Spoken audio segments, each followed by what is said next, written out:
વિદ્યાર્થી મિત્રો, આજે આપણે 11 સાયન્સ ચેપ્ટર નંબર 1 રસાયણ વિજ્ઞાનની પાયાની સંકલ્પનાઓ એનું લેક્ચર નંબર 29 જોઈશું. અને આ લેક્ચરમાં રાસાયણિક સંયોગીકરણના નિયમો આપણે ભણીશું. રાસાયણિક સંયોગીકરણના નિયમો.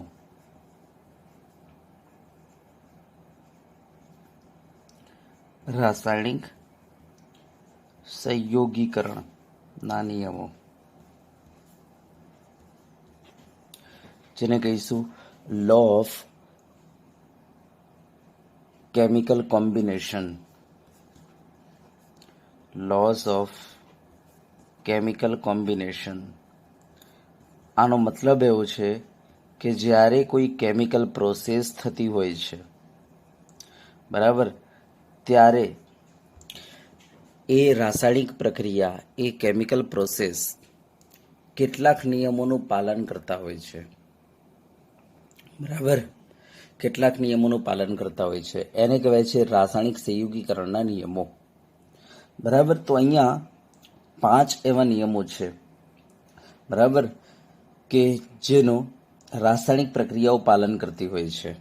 તો અહીંયા પહેલા 5 નિયમોનું લિસ્ટ આપી દઉં છું. કયા આપણી પાસે 5 નિયમો છે, બરાબર.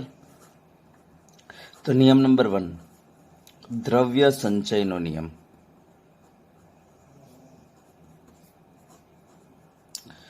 નિયમ નંબર 2, ચોક્કસ પ્રમાણનો નિયમ.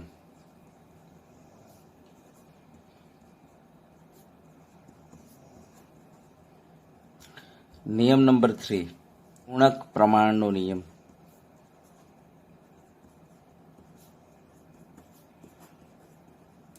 નિયમ નંબર 4, એવોગાડ્રોનો નિયમ.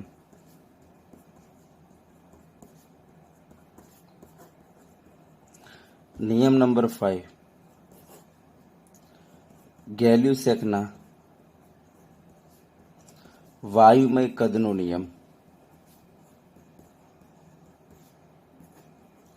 અને એક એક્સ્ટ્રા જે આપણી એનસીઆરટીમાં છે નહીં, લખી દઉં છું, સંયોજિત ભારનો નિયમ.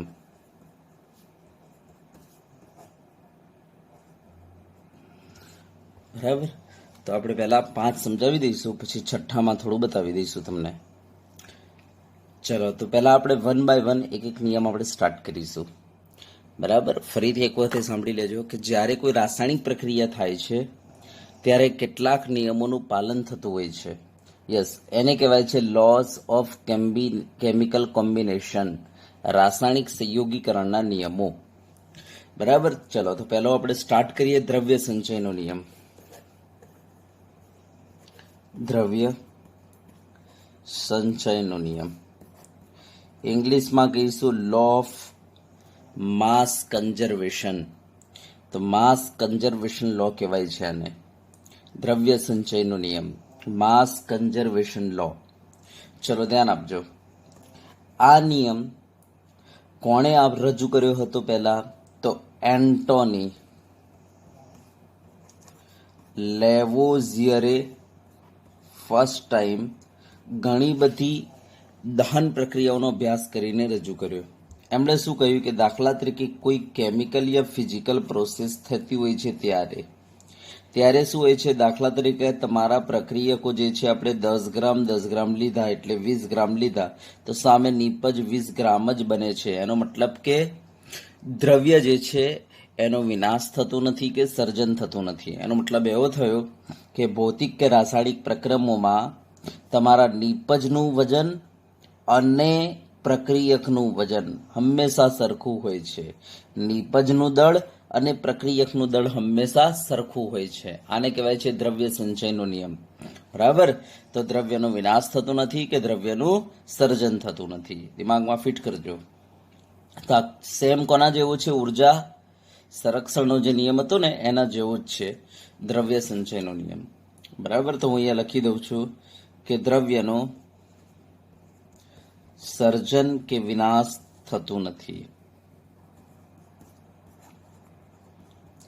કે વિનાશ થતું નથી. આનો મતલબ સમજી ગયા હશો કે રાસાયણિક પ્રક્રમોમાં અથવા ભૌતિક પ્રક્રમોમાં નીપજનું જે વજન હોય છે, નીપજનું જે દળ હોય છે, એ દળ કોના બરાબર હોય છે? પ્રક્રિયકના દળ બરાબર હોય છે. આનો મતલબ આવો છે. બરાબર? યસ. હવે આ બંદાએ દહન પ્રક્રિયાઓનો અભ્યાસ કરીને આને પુરવાર કર્યો હતો. દાખલા તરીકે હું એક દહન પ્રક્રિયા લઉં છું, મિથેનનું દહન. તો કાર્બન ડાયોક્સાઇડ બને છે પ્લસ પાણી બને છે. હવે આ મિથેન જે છે 16 ગ્રામ આપણે લઈએ છીએ, ત્યારે ઓક્સિજન જે છે 32 દુ 64 ગ્રામ. એનો મતલબ કે તમારા પ્રક્રિયકો કેટલા થઈ ગયા? 64 + 16 કરો, 80 જવાબ આવશે. 80 ગ્રામ. તો સામે નીપજ કેટલી બનશે? તો આપણે કહીશું 44 ગ્રામ તમારો કાર્બન ડાયોક્સાઇડ બનશે, અને H2O ના નીચે વજન લખવું હોય તો 18 દુને 36 ગ્રામ. એમ કરીને ટોટલ આપણે વજન લખીએ તો કેટલું થાય જોઈ લો, સરવાળો કરો. 80 ગ્રામ થઈ ગયું ને? એનો મતલબ કે તમારી પાસે જેટલા પ્રક્રિયકનું વજન છે સામે નીપજનું વજન એના ઇક્વલ જ આવે છે. એનો મતલબ દ્રવ્યનો સર્જન કે વિનાશ શક્ય નથી. ચલો, ક્લિયર? તો આને આપણે કહીશું દ્રવ્ય સંચયનો નિયમ. હવે એક દિમાગમાં ફિટ કરી લેજો, આ બધા નિયમો જે છે ને એ 17મી સેન્ચુરીના અંદર બનેલા છે. બરાબર? કેટલાક 18મી સેન્ચુરીની શરૂઆતમાં. તો જેના કારણે આ નિયમોમાં અત્યારે ઘણી બધી મર્યાદાઓ જોવા મળેલી છે.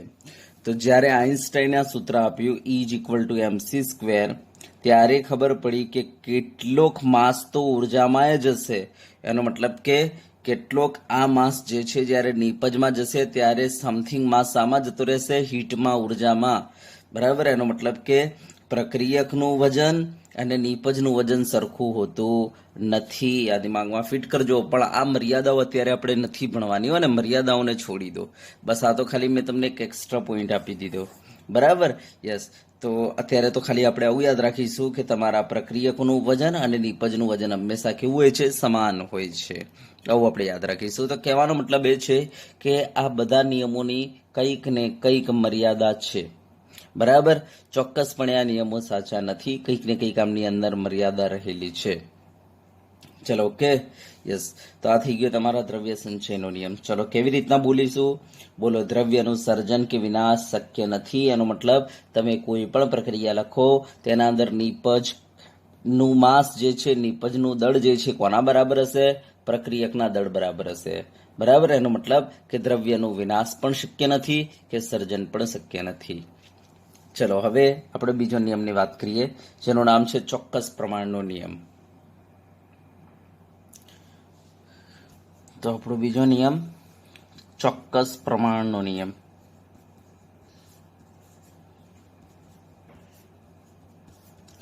જેને આપણે કહીશું લોઝ ઓફ કોન્સ્ટન્ટ પ્રપોર્શન અથવા કોન્સ્ટન્ટ કમ્પોઝિશન કહીએ તો પણ ચાલે, યા ડેફિનેટ પ્રપોર્શન કહીએ તો પણ ચાલે. ચોક્કસ પ્રમાણનો નિયમ, નિશ્ચિત સંરચનાનો નિયમ એમ કહીએ તો પણ ચાલે. તો ચલો આપણે જોઈએ ચોક્કસ પ્રમાણનો નિયમ. ધ્યાન આપજો. એમણે શું કર્યું? પહેલા તો આ નિયમ કોણે આપ્યું હતું? તો જોસેફ પ્રાઉસ્ટ નામના વૈજ્ઞાનિકે. જોસેફ પ્રાઉસ્ટ નામના વૈજ્ઞાનિકે સૌ પ્રથમ આ નિયમ રજૂ કર્યો. હવે ધ્યાન આપજો, આ બંદાએ શું કર્યું? આ જે છે પેલા પાણી લાયા. ધ્યાન આપજો ને, એમણે શું કર્યું? પહેલા તો કુદરતી પાણી લાયા, જમીનમાંથી કાઢીને પાણી લાયા, અને એક એમણે વોટર લેબમાં બનાવ્યું, પાણી લેબમાં બનાવ્યું. અને હવે બંનેમાં એમણે હાઇડ્રોજન ઓક્સિજનનું પ્રમાણ ચેક કર્યું. તો આમાં હાઇડ્રોજન ઓક્સિજનનું પ્રમાણ આવ્યું હતું 11.11 અને 88.89%. આમાં પણ એમણે એ જ આવ્યું 11.11% અને 88.89%. આના ઉપરથી એમણે કહી દીધું કે ભાઈ તમે બરાબર સ્ત્રોત ગમે તે હોય તમારા સંયોજનનો, પણ એમાં જે તત્વો રહેલા છે એમનું દળ ટકાવાર પ્રમાણ હંમેશા કેવું હોય છે? ચોક્કસ હોય છે. દળ ટકાવાર પ્રમાણ હંમેશા ચોક્કસ હોય છે. એમણે શું કર્યું? બીજો એક એક્સપેરિમેન્ટ કર્યો. બરાબર? ક્યુપ્રિક કાર્બોનેટ લાયા. બરાબર? પહેલા લેબમાં એમણે બનાવ્યું, એમાં કોપર, કાર્બન અને ઓક્સિજનનું પ્રમાણ ચેક કર્યું. બરાબર? અને પછી એમણે શું કર્યું? તો આ જ ક્યુપ્રિક કાર્બોનેટ એ કુદરતી રીતે બનાવીને લઈને આવ્યા. કુદરતી રીતે જ્યારે મળે છે ને એ ત્યાંથી લઈને આવ્યા. તો કુદરતી ક્યુપ્રિક કાર્બોનેટ લઈને આવ્યા અને એમાં કોપર, કાર્બન અને ઓક્સિજનનું ટકાવાર પ્રમાણ એમણે ચેક કર્યું તો સરખું હતું. બરાબર, આ તમારે એનસીઆરટીમાં ઉદાહરણ આપેલું છે, ધ્યાન આપજો. તો સરખું હતું કહેવાનો મતલબ આના ઉપરથી એમણે કહી દીધું કે ભાઈ સ્ત્રોત ગમે તે હોય પણ એ સંયોજનમાં રહેલા તત્વોના દળનું પ્રમાણ હંમેશા ચોક્કસ હોય છે. બરાબર, આ જ રીતના ગ્લુકોઝ લઈને આપણે જો એક્સપેરિમેન્ટ કરીએ તો પણ તમે જોઈ શકો છો, જો ગ્લુકોઝ આપણે વનસ્પતિમાંથી લઈને આવીએ અને એમાં કાર્બન, હાઇડ્રોજન, ઓક્સિજનનું પ્રમાણ ચેક કરીએ તો આ 40%, હાઇડ્રોજન 6.66%, ઓક્સિજન જે છે તમારો આવે છે 53.33%. અને હવે તમે લેબમાં બનાવો ગ્લુકોઝ, એમાં પણ તત્વોના દળનું પ્રમાણ હંમેશા આ જ આવશે. આના ઉપરથી આપણે લખી દીધું કે સ્ત્રોત ગમે તે હોઈ શકે, સ્ત્રોત ગમે તે પ્રકારનો હોય, ગમે તે પ્રકારનો હોય, છતાં પણ આપેલ સંયોજનમાં રહેલ દરેક તત્વનો દળ ટકાવાર પ્રમાણ ચોક્કસ હોય છે.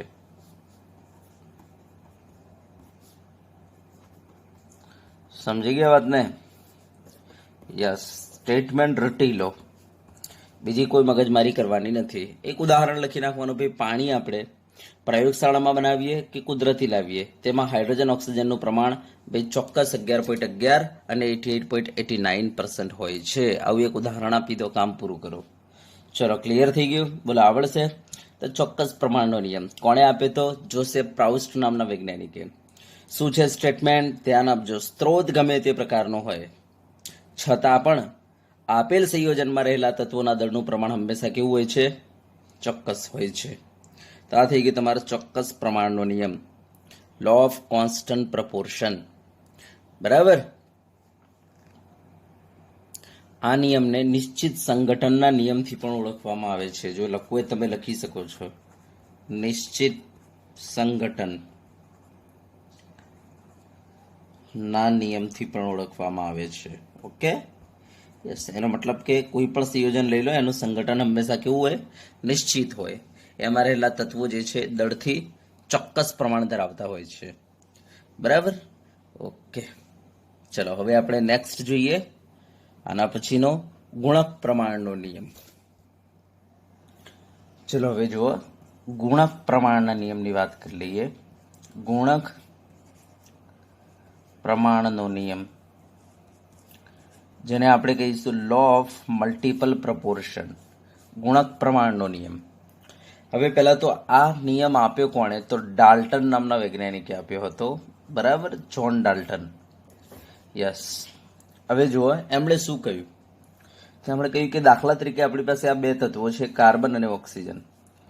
એમની વચ્ચે આપણે પ્રક્રિયા કરાવી અને આપણે અલગ અલગ સંયોજન બનાવ્યા. દાખલા તરીકે મેં બનાવી એક કાર્બન મોનોક્સાઇડ, બીજો બનાવ્યો કાર્બન ડાયોક્સાઇડ. આવા અલગ અલગ સંયોજન બનાવ્યા.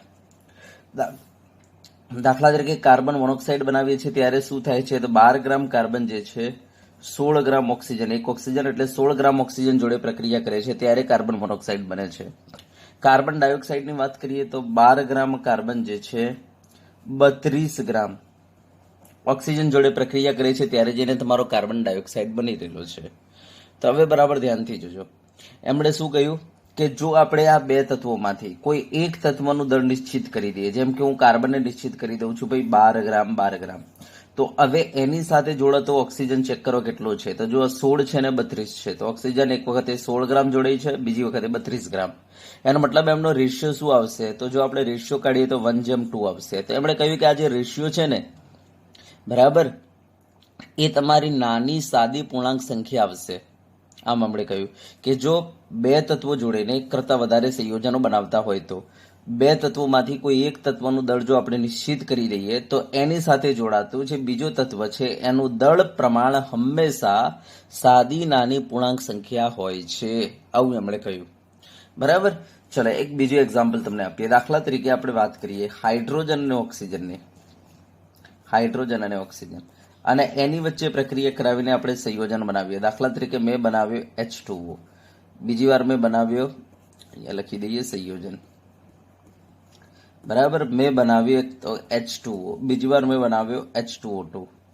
તો ચલો ચેક કરીએ. તો જો H2O બનાવવા માટે આપણે 2 ગ્રામ હાઇડ્રોજન સાથે બોલો કેટલું ઓક્સિજન જોડાશે? તો 16 ગ્રામ જોડાશે. H2O2 બનાવવા માટે 2 ગ્રામ હાઇડ્રોજન સાથે બોલો કેટલું? 32 ગ્રામ ઓક્સિજન જોડાશે. તો આમ જો આપણે એક તત્વનું દળ નિશ્ચિત કરી દઈએ, દાખલા તરીકે ત્યારે 2 ગ્રામ કરી દઈએ, તો તેની સાથે જોડાતો ઓક્સિજન કેટલો છે? 16 32, હે ને? તો તમે જોઈ શકો છો 16:32, એનો મતલબ 1:2 ના રેશિયોમાં ઓક્સિજન જોડાશે. સમજી ગયા? તો કહેવાનો મતલબ એ છે કે કોઈ એક તત્વનું દળ જો તમે નિશ્ચિત કરી દો તો એની સાથે જોડાતો બીજો તત્વનું દળ પ્રમાણ હંમેશા સાદી નાની પૂર્ણાંક સંખ્યા હોય છે. દાખલા તરીકે જો હું તમને એક એક્ઝામ્પલ આપું કે ભાઈ નાઇટ્રોજન અને ઓક્સિજન, ચલો આમને ભેગા કરીને આપણે સંયોજન બનાવી રહેલા છીએ. દાખલા તરીકે મેં પહેલા બનાવ્યું N2O, ચલો પછી બનાવ્યું મેં NO, પછી મેં બનાવ્યું NO2, પછી મેં બનાવ્યું N2O3, પછી મેં બનાવ્યું N2O5. ચલો N2 બનાવવા માટે તમે જોઈ શકો છો 28 ગ્રામ તમારું નાઇટ્રોજન જે છે 16 ગ્રામ ઓક્સિજન જોડે પ્રક્રિયા કરશે. NO બનાવવા માટે તમે જોઈ શકો છો 14 ગ્રામ તમારો નાઇટ્રોજન, એક ઓક્સિજન છે, જેના કારણે કહી શકીએ 16 ગ્રામ ઓક્સિજન જોડે પ્રક્રિયા કરશે. ચલો NO2 બનાવવા માટે તમે જોઈ શકો છો 14 ગ્રામ તમારો નાઇટ્રોજન 32 ગ્રામ ઓક્સિજન જોડે પ્રક્રિયા કરશે. N2O3 બનાવવા માટે તમે કહી શકો છો 28 ગ્રામ નાઇટ્રોજન 48 ગ્રામ ઓક્સિજન જોડે પ્રક્રિયા કરશે, કારણ કે 3 ટાઈમ્સ ઓક્સિજન છે એટલે 16 × 2 = 32, 16 × 48. ચલો N2O5 બનાવવા માટે તમે જોઈ શકો છો 28 ગ્રામ નાઇટ્રોજન તમારો 16 × 5 = 80 ગ્રામ તમારા ઓક્સિજન જોડે પ્રક્રિયા કરશે. તો હવે ધ્યાન આપજો, આ બંનેમાંથી કોઈ એક તત્વનું દળ હું નિશ્ચિત કરી દઉં. દાખલા તરીકે હું નાઇટ્રોજનને નિશ્ચિત કરી દઉં છું 28 ગ્રામ. તો હવે એની સાથે જોડાતો ઓક્સિજન ચેક કરો કેટલો થાય. તો ચલો 28 જો ઓક્સિજન 16 જોડાય છે, ચલો 14 16 છે, તો બોલો 28 લઉં તો કેટલો થાય? તો જોઈ લો 14 16 તો 28 પદ મૂકી દો x, તો 14 16 તો 28 કેટલો થાય? તો 32, કારણ કે ડબલ છે એટલા માટે. ચલો બરાબર, ચલો 14 32 છે, તો બોલો 28 કેટલા થાય? 64. તો જોડાતો ઓક્સિજન જો 64 ગ્રામ છે. 28 48 તો 48, બરાબર, અને 28 અહીંયા 80. તો ચલો રેશિયો કાઢો, જો શું આવે તમારો રેશિયો. તો આપણે કહીશું 16:32 64 48 60, એનો મતલબ 1:2, 16 × 2 = 32, 16 × 4 = 64, 16 × 3 = 48 અને 16 × 5 = 80. તો જો તમારો આ જે રેશિયો આવ્યો કેવો છે? નાની સાદી પૂર્ણાંક સંખ્યા છે. તો આના પરથી આપણે નિયમ લખી દઈએ કે જ્યારે બે તત્વોને જોડીને, જ્યારે બે તત્વો વચ્ચે રાસાયણિક પ્રક્રિયા કરીને જો એક કરતાં વધારે સંયોજનો બનતા હોય ને, તો એમાંથી જો આપણે એક તત્વનું દળ જો નિશ્ચિત કરી દઈએ, 28 કરી દઈએ, 14 કરી દઈએ, 1 ગ્રામ કરી દઈએ બધાનો, તો પછી એની સાથે સંયોજાતા ઓક્સિજનનું વજન કાઢી લો, એ સાદી નાની પૂર્ણાંક સંખ્યા હશે. બરાબર, તો અહીંયા લખીશું જ્યારે બે તત્વો સંયોજાઈને એક કરતાં વધારે સંયોજનો બનાવે છે ત્યારે એક તત્વના નિશ્ચિત દળ સાથે સંયોજાતા બીજા તત્વના દળનો ગુણોત્તર હંમેશા સાદી પૂર્ણાંક સંખ્યામાં હોય છે. જ્યારે બે તત્વો સંયોજાઈને એક કરતાં વધુ સંયોજનો બનાવે છે ત્યારે એક તત્વના નિશ્ચિત દળ સાથે સંયોજાતા બીજા તત્વના દળનો ગુણોત્તર સાદી પૂર્ણાંક સંખ્યા હોય છે. તો ચલો હું લખી દઉં, બરાબર. તો ચલો, જ્યારે બે તત્વો સંયોજાઈને એક કરતા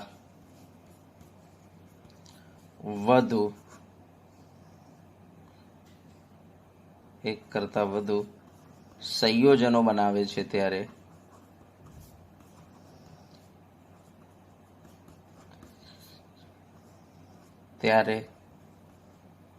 એક કરતાં વધુ સંયોજનો બનાવે છે ત્યારે એક તત્વના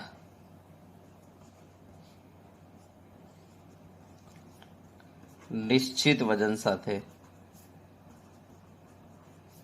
નિશ્ચિત દળ સાથે, નિશ્ચિત વજન સાથે સંયોજાતા બીજા તત્વના દળનો ગુણોત્તર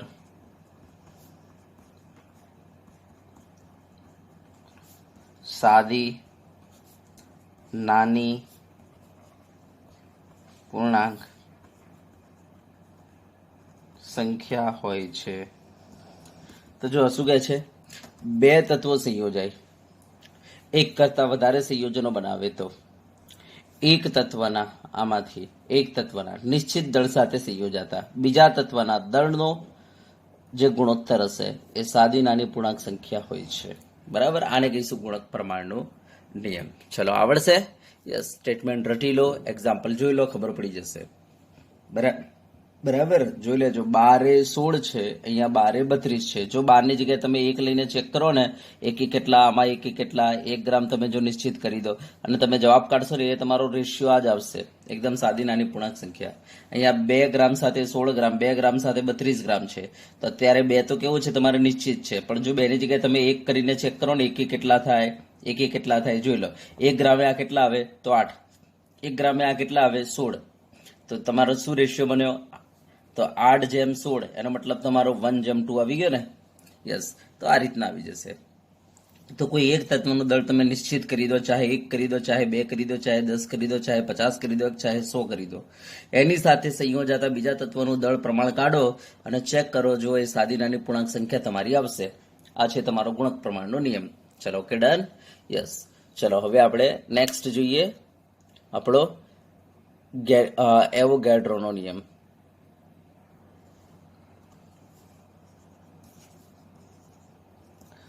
એવોગાડ્રોનો નિયમ. હવે ધ્યાન આપજો. આ બંદાએ ઘણા બધા એક્સપેરિમેન્ટ કર્યા. શું કર્યું એમણે કે અલગ અલગ વાયુઓ લીધા, જેમ કે NH3 લીધો, CO2 લીધો, અને આ વાયુઓને એમણે STPA અચળ તાપમાન અને દબાણે મૂકી દીધા. બરાબર, અને પછી શું કર્યું, આ વાયુઓ જેમ કે આ પહેલા વાયુ 22.4 લીટર લીધો, આ વાયુ પણ 22.4 લીટર લીધો. બરાબર, કેટલું લીધો? 22.4 લીટર. અને એના અંદર અણુઓની સંખ્યા ચેક કરી, આના મોલ ચેક કર્યા, આના અંદર NH3 ના મોલ ચેક કર્યા, આમાં CO2 ના મોલ ચેક કર્યા. તો બંનેના સરખા આયા. મોલ સરખાનો મતલબ અણુઓની સંખ્યા સરખી. તો આના ઉપરથી એમણે કહ્યું કે શું કર્યું, એમણે કદ સરખા રાખ્યા અને એના અંદર અણુઓના મોલ ચેક કર્યા, તો સરખા આયા. હવે એમણે શું કર્યું, આ બંનેમાંથી એકનું કદ વધાર્યું, બરાબર, અને બીજાનું કદ ઓછું રાખ્યું. અને પછી એના અંદર એ વાયુના મોલ ચેક કર્યા. તો જેનું કદ વધારે હતું એના મોલ વધારે આવ્યા, જેનું કદ ઓછું હતું એના મોલ ઓછા આવ્યા. બરાબર, આના ઉપરથી આપણે લખી દીધું કે ભાઈ વી ચલે છે એનો છે, જેટલું કદ વધારે એટલા મોલ વધારે, અને મોલ વધારે એટલી સંખ્યા વધારે. તેમણે આના પરથી આપણને એક લો બનાવીને આપી દીધો. અને લો આ પુરવાર છે. જો કેવી રીતના હું તમને બતાવી દઉં. આપણે ખબર છે મોલ બરાબર શું કરતા હતા, કદ લીટરમાં ભાગ્યા 22.4. બરાબર, જ્યારે STP હોય ત્યારે. ઓકે, તો એક કામ કરો, અહીંયા 22.4 મૂકી દો. તો જો 22.4 ડિવાઈડ બાય 22.4 એક આવ્યો. અહીં CO2 માટે મૂલ કાઢો, તો 22.4 ડિવાઈડ બાય 22.4, જુઓ જવાબ આવ્યો એક. તો કહેવાનો મતલબ બંનેના જો કદ સરખા હશે તો મૂલ સરખા આવી જશે, અને મૂલ સરખા હશે તો અણુની સંખ્યા સરખી આવી જશે. તો આના પરથી તમારે એક નિયમ યાદ રાખી લેવાનો કે ભાઈ ભલે વાયુઓ અલગ અલગ હોય, પણ જો એમના કદ સરખા હશે ને તો એના અંદર વાયુના અણુઓના મોલ સરખા આવશે. એનો મતલબ વાયુના અણુઓની સંખ્યા સરખી આવશે. બરાબર, એનો મતલબ વી ચલે છે, N હોય છે. તો આપણે લખી દઈશું કે ભાઈ અચળ તાપમાને અને દબાણે, હે ને, અચળ તાપમાને અને દબાણે એટલે કે STPA જુદા જુદા વાયુઓના સમાન કદમાં રહેલા અણુઓની સંખ્યા સમાન હોય છે. જુદા જુદા વાયુઓના સમાન કદમાં રહેલા અણુઓની સંખ્યા સમાન હોય છે. જો કદ સરખું તો અણુઓની સંખ્યા સરખી, જો કદ વધારે અણુઓની સંખ્યા વધારે, જો કદ ઓછું અણુઓની સંખ્યા ઓછી. તો આપણે લખી દઈએ STPA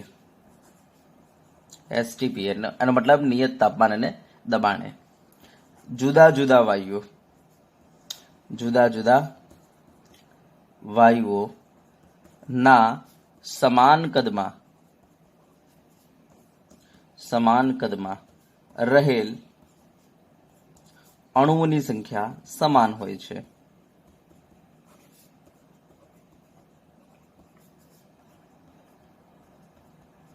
સમાન હોય છે. બરાબર, એનો મતલબ v ચલે છે n, કદ સરખું તો મોલ સરખા. બરાબર. હા, અને આપણે ચેપ્ટર નંબર 5માં આ એવોગેડ્રોના નિયમને આપણે પુરવાર કરીશું. બરાબર, ત્યાં આપણે આ રીતના એક સૂત્ર ભણીશું, PV is equal to NRT, chapter number 5માં. આ સૂત્રને કહેવાય છે આદર્શ વાયુ સમીકરણ. જો તમે તાપમાન અચળ કરી દો, પી અચળ કરી દો, એસટીપી, ટીપી, ટીપી, એસટીપી એટલે તાપમાન અને દબાણ અચળ, અને આર તો અચળાંક જ છે. તો બોલો વી ચલે છે એન, શું વધ્યું? આમાં વી ચલે છે એન વધ્યું. એ છે આપણો એવોગેડ્રોનો નિયમ. બરાબર, તો ધ્યાન આપજો, સમાન કદમાં રહેલા અણુઓની સંખ્યા હંમેશા કેવી હોય છે? સરખી હોય છે. બરાબર, પણ શરત એ છે કે એસટીપીએ, તો એસટીપીએ સમાન કદમાં રહેલા અણુઓની સંખ્યા સમાન હોય છે. બરાબર, કોઈ મને એમ કહી દે, એક ઉદાહરણ આપું છું, ધ્યાન આપજો. કોઈ મને એમ કહી દે કે ભાઈ મારી પાસે 100 ml NH3 છે, 100 ml 200 ml CO2 છે અને 300 ml O2 છે. તો મને કોઈ એમ કહી દે કે ભાઈ આના અંદર જે વાયુના અણુઓ હશે એમાં સૌથી અણુ શામાં હશે વધારે? જો મને કોઈ એસટીપી આવું કહી દે તો આપણે કહી દઈશું કે એસટીપી શરત એ છે કે વી ચલે છે, જેનું કદ વધારે એના અણુઓની સંખ્યા વધારે. તો બોલો કદ કોનું વધારે છે? O2 ને. તો કહી દો O2 ની અણુઓની સંખ્યા વધારે હશે, પછી CO2 માં અણુ હશે અને સૌથી ઓછા અણુ એમોનિયા ના હશે. કેમ? કારણ કે એનું કદ ઓછું છે. તો ધ્યાન આપજો, જેનું કદ ઓછું એના અણુઓની સંખ્યા ઓછી, જેનું કદ વધારે એના અણુઓની સંખ્યા વધારે. બરાબર, પણ શરત શું છે? એસટીપી હોવું જરૂરી છે. બરાબર, તો આ વસ્તુ ધ્યાન આપજો. જો એસટીપી લખેલું હોય તો કદના આધારે, જેનું કદ વધારે એના અંદર અણુની સંખ્યા વધારે આપણે કહી શકીએ. બરાબર, તો અહીંયા આપણો નિયમ તૈયાર થઈ ગયો કે એસટીપી એ જુદા જુદા વાયુઓ હોય. બરાબર, જુદા જુદા વાયુઓ તમે જોઈ શકો છો, જુદા જુદા વાયુઓ. હા, જો એમના કદ સરખા હશે તો એમાં અણુઓની સંખ્યા સરખી હશે. તો જુદા જુદા વાયુઓના સમાન કદમાં રહેલા અણુઓની સંખ્યા સમાન હોય છે. આ છે આપણો એવોગેડ્રોનો નિયમ. ચલો, આવડશે? Okay, yes. ચલો, હવે નિયમ નંબર 5 જોઈ લઈએ.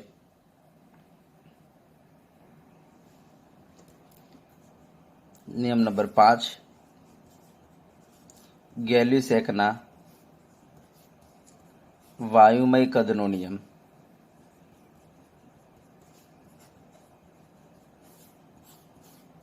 બરાબર, ધ્યાનથી જોજો આને. હું એક એક્ઝામ્પલ લઉં છું, H2 + Cl2 gives to HCl. જો આપણે તાપમાન અને દબાણ અચળ રાખીને ચાલીએ તો આ પ્રક્રિયા દરમિયાન શું થશે? તો હાઇડ્રોજનનો એક વોલ્યુમ Cl2 ના એક વોલ્યુમ સાથે પ્રક્રિયા કરીને સામે HCl ના 2 વોલ્યુમ બનાવશે. એનો મતલબ આવો થયો કે દાખલા તરીકે મારી પાસે H2 નું આટલું કદ છે, તો સામે વપરાશે Cl2 નું આટલું જ કદ, અને બનશે HCl ના એનાથી ટ્વાઇસ ડબલ આટલા બનશે. એનો મતલબ આ 100 ml લઈશ તો આ 100 ml વપરાશે અને આ બનશે 200 ml.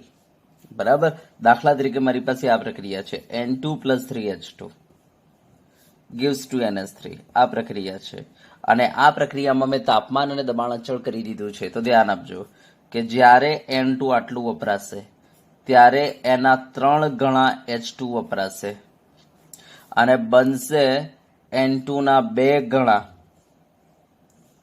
અમોનિયા. બરાબર, યસ, N2 ના 2 ગણા અમોનિયા બનશે.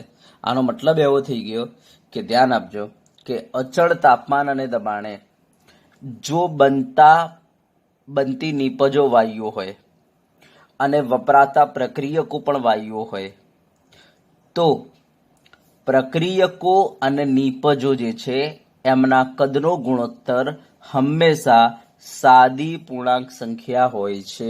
આના અંદર તમે જોશો ને તો તમારા 100 ml તો આ 100 ml તો સામે 200 ml, એનો મતલબ 1:1:2 રેશિયો આવશે.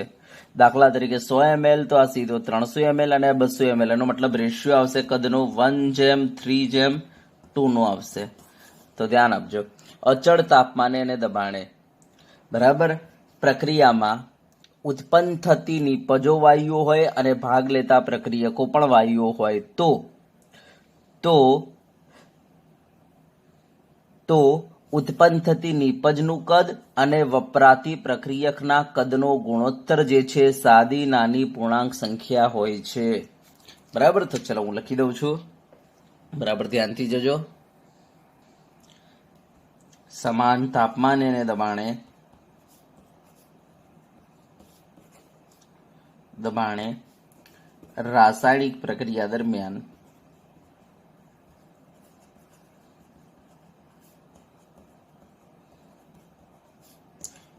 વપરાતા કે ઉત્પન્ન થતા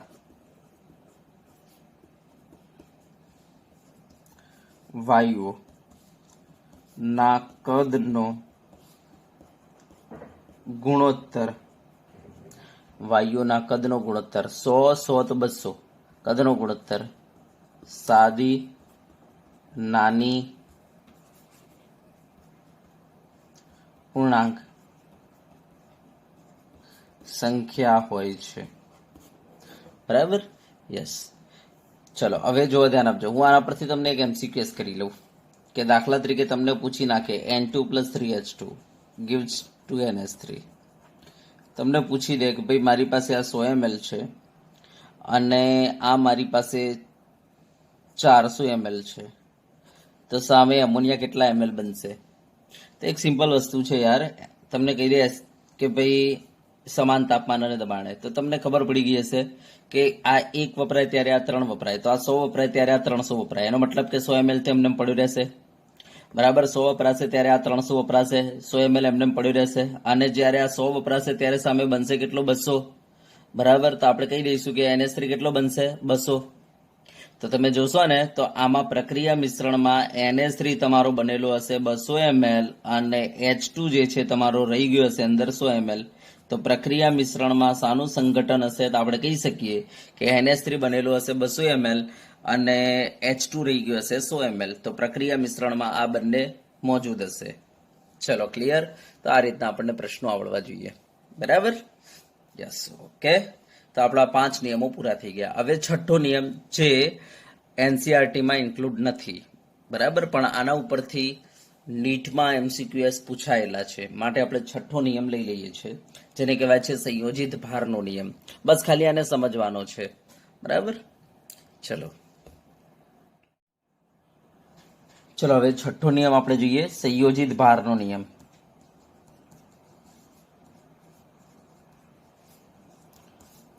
જેને આપણે લો ઓફ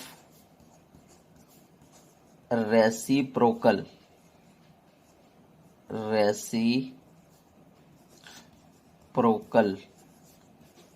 પ્રપોર્શન કહીશું. Okay, yes. હા, આ લો આપનાર વૈજ્ઞાનિક હતા રિક્ટર.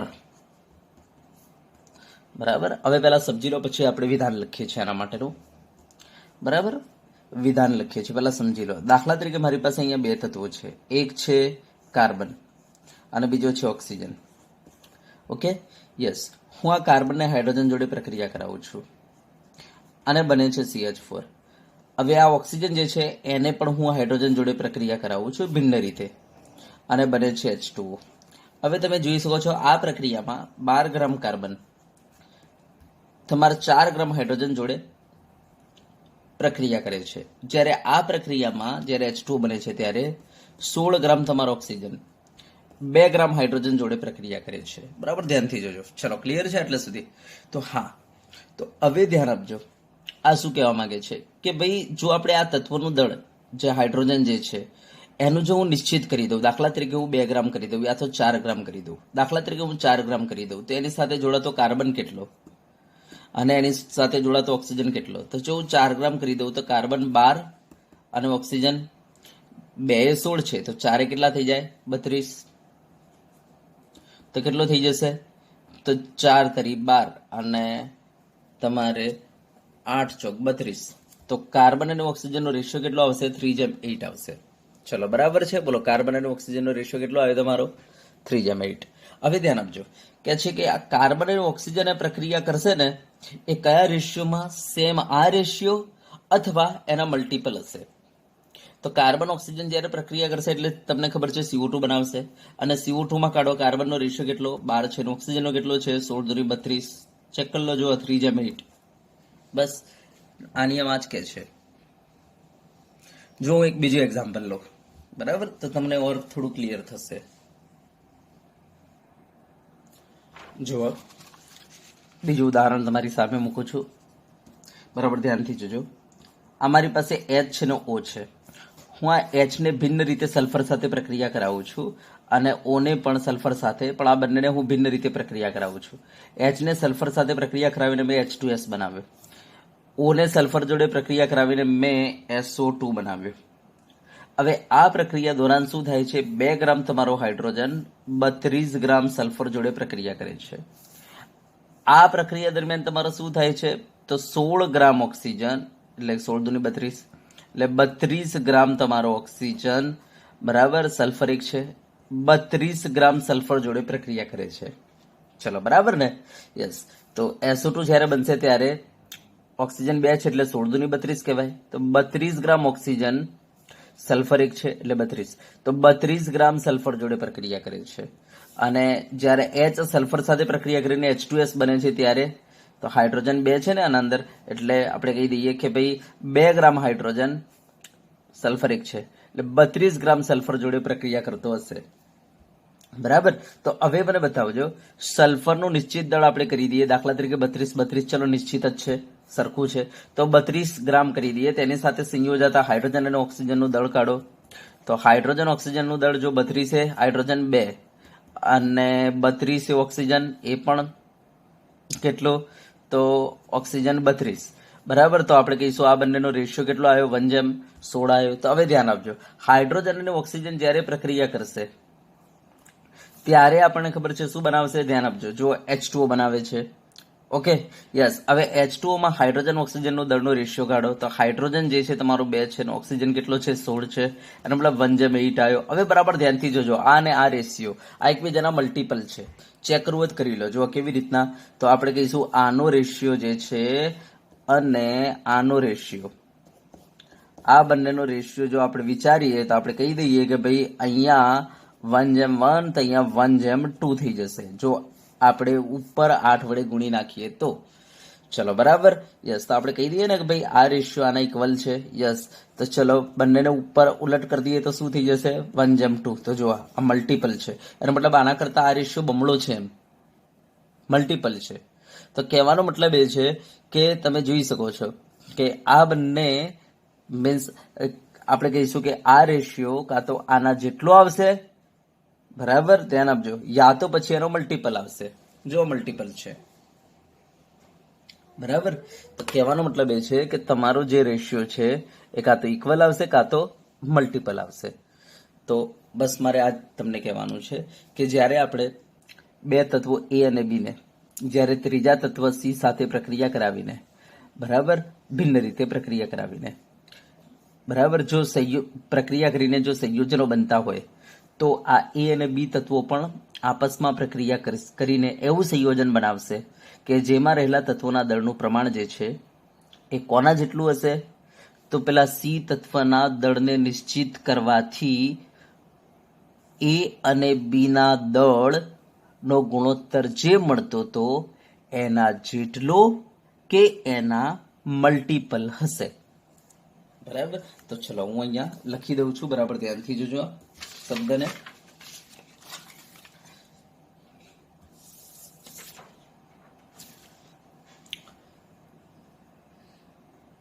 ચલો જુઓ, જો બે તત્વો એ અને બી, એમ સમજીને ચાલો મેં આ એ અને બી લીધા છે, ભિન્ન રીતે ત્રીજા તત્વ સી સાથે પ્રક્રિયા કરે તો, ધ્યાન આપજો કે ત્રીજા તત્વ સી સાથે પ્રક્રિયા કરે તો એ અને બી વચ્ચે, ધ્યાન આપજો, એ અને બી તત્વો વચ્ચે પ્રક્રિયા થઈને એવું સંયોજન બનશે કે જેમાં પ્રક્રિયા કરે તો એ અને બી વચ્ચે પ્રક્રિયા થઈને એવું સંયોજન બનશે, એવું સંયોજન એવું સંયોજન બનશે કે જેમાં તત્વોના દળનો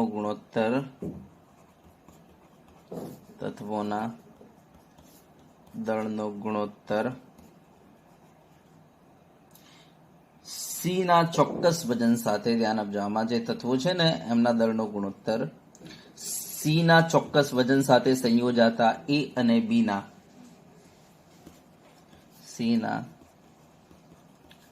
ચોક્કસ વજન સાથે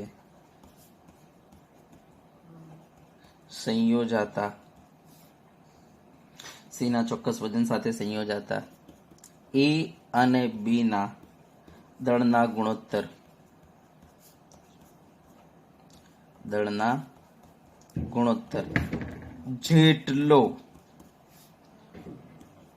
જેટલો જ કે તેના પૂર્ણ ગુણાંકમાં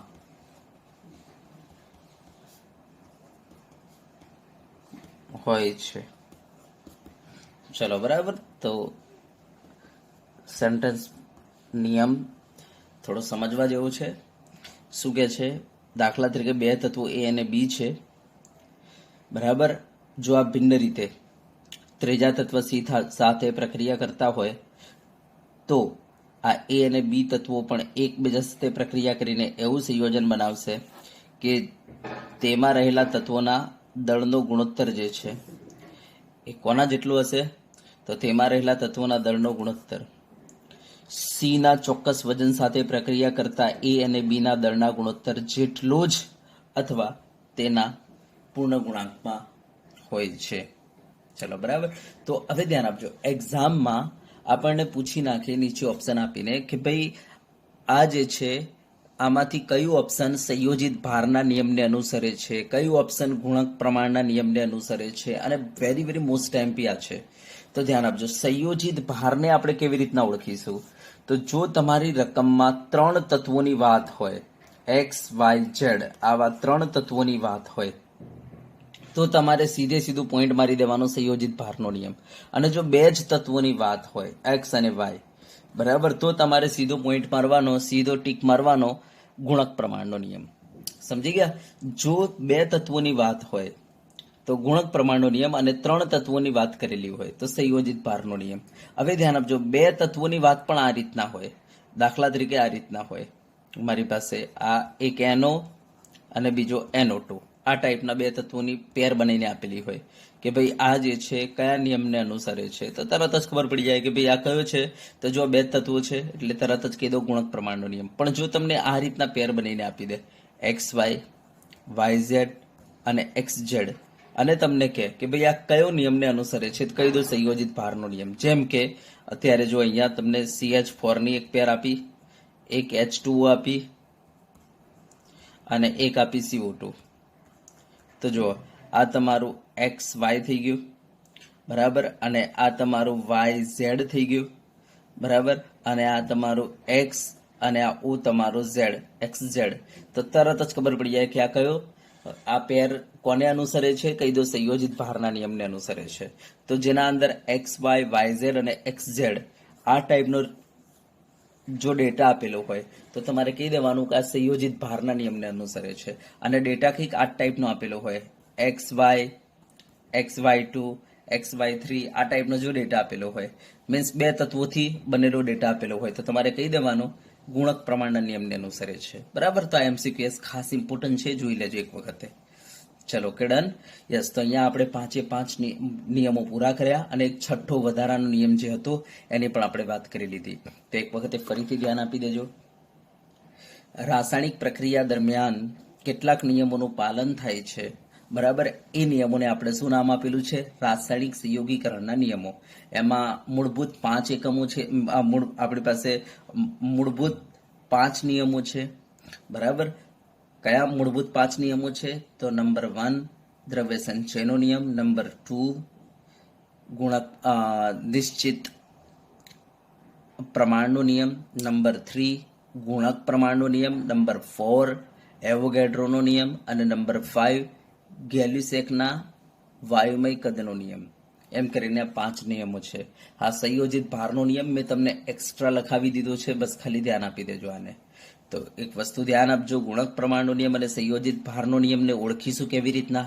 ગુણક પ્રમાણમાં 2 તત્વોની વાત કરેલી હશે અને સંયોજિત ભારના નિયમમાં 3 તત્વોની વાત કરેલી હશે, 3 અલગ અલગ તત્વોની વાત કરેલી હશે અને એમનું રેશિયો પણ કેવું હશે? XY, YZ, XZ આ રીતના તમને બનીને આપેલું હશે. બરાબર?